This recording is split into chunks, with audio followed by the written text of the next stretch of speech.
concert. Baba natin yung Troy. Ako siya bababa. Okay. So this is the official poster. The concert is happening in Manila on August 31.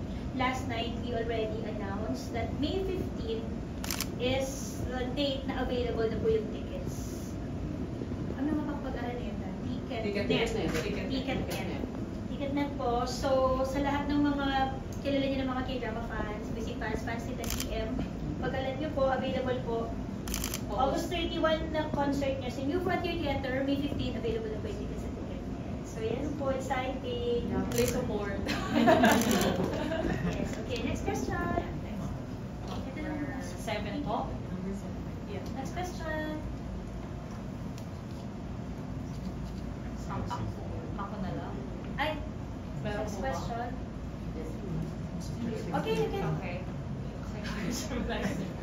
The fans wants to know also what inspired KCM to make music. 팬분들은 10cm가 가장 어디서 영감을 받고 음악을 만드는지 궁금해한다고 합니다.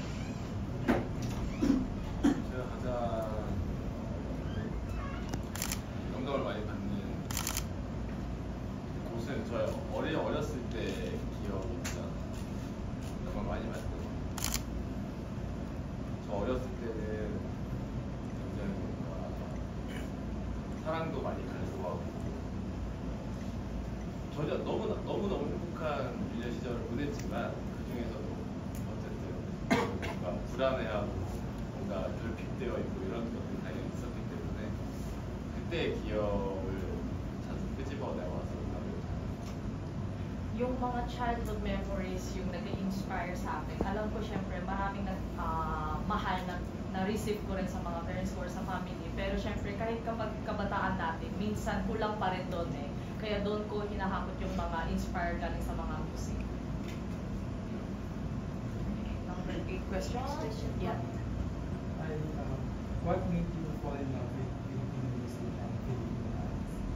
필리핀 음악과 팬을 사랑하게 된 계기가 어떤 게 있으실까요? 아무래도 발라기 발라기 따라. DJ와 좋은 친구가 된 저의 일생일대 사건 그렇고 그리고 원래도 근데 필리핀 특히 이 뮤직씬 특히 저랑 제가 그 감정을 공유할 수 있는 이 싱어송라이터 뮤직씬 자체가 워낙 훌륭하고 좋은 음악이 많다는 걸 이미 알고 있습니다. 제가 거기를 만날 거라는 생각을 못했었는데 DJ랑 알게 되면서 저도 이제 그런 같은 싱어송라이터 활동을 해보고 싶다는 생각을 하고 있습니다.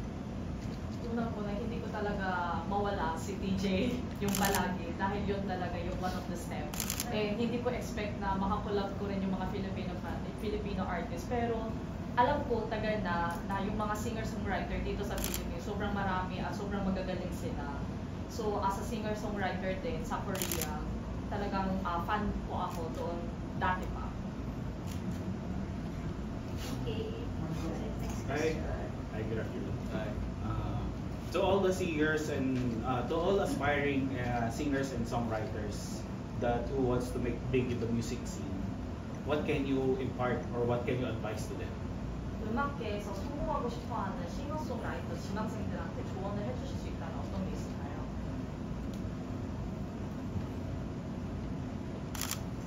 팔라기 같은 곡을 만들어라.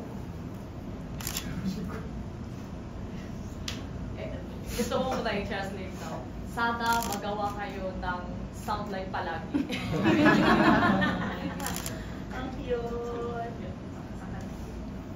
그리고 아니 근데 팔라기 같은 곡을 만들기 정말 너무너무 어려울 거고 많은 사람들이 그 사람들에게 자기가 만든 손수 만든 선물을 이렇게 자꾸 선물한다라는 기쁜 마음으로 음악을 계속하면은 DJ 모델들처럼 성공할 수 있어요. Alam ko, sobrang mahirap gumawa ng kanta like palagi. Pero parang iniisip nyo na lang, ibibigay nyo yung regalo sa mga special someone.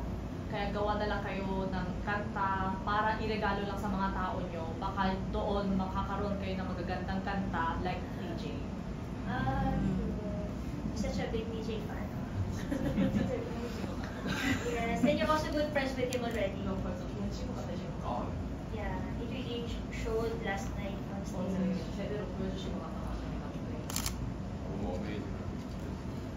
It was really amazing yesterday, yung performance. Another thing that was super amazing last night, he showcased like a medley of the OSTs, the K-drama. Lagi he did that. So most probably makita niyo yan online. But it was really a treat at teaser din kung ano yung mapapanood niyo sa August 20. 콘서트에서 보여주실 거를 어제 밴드들이 보여주고 Yes. Okay. 더 많이 보여줄 거죠 콘서트. At marami pa kayong mag-aabang for sure. So sana makapunta kayo sa August 31 sa concert ko. Yay. Okay, next po. Last question? Yeah. Meron pa yun after? Yeah, after this. What is your message to your fans worldwide, especially the Philippine fans? 전 세계에 있는 팬분들과 필리핀 팬분들께 메시지 부탁드립니다. 언제나 응원받고 있다라고 생각하기 때문에 그런 마음으로 열심히 활동하고 있고 기대해 주시고 응원해 주셨으면 좋겠고 특히 필리핀 팬분들은 제가 유독 못 왔어요 필리핀. 그래서 그동안 만나러 오지 못한 만큼 앞으로 더 자주 열심히 만날 수 있게 활동할 거니까 기대 많이 해주시기 바랍니다. Maraming salamat po sa mga support na binibigay ng kahit mga international fans and especially sa mga Filipino fans. Sa totoo lang, ang hirap talaga makapunta dito sa Manila at hindi ako nakabisit ng madalas. Pero simula ngayon, sana matuloy-tuloy yung mga opportunity para madalaw pa ako dito sa Philippines. And please keep support me and please love me and also the songs. Thank you. Okay. And other additional Yes, question? Yes, okay. Hi. Queen of Hearts is so big. Queen of here. Tears. Queen of Tears is so big here. What is your favorite part of your song? Tell me it's not a dream. And can we hear Sample? 눈물의 여왕 노래가 지금 되게 큰 사랑을 받고 있는데 그 가사 중에 제일 좋아하시는 가사랑 혹시 샘플로 조금 들려주실 수 있는지? 부르는 걸로 동시에 Edi kantahan na lang daw niya. Yes, please. I'm staying for a lifetime. I'm staying with you forever and more.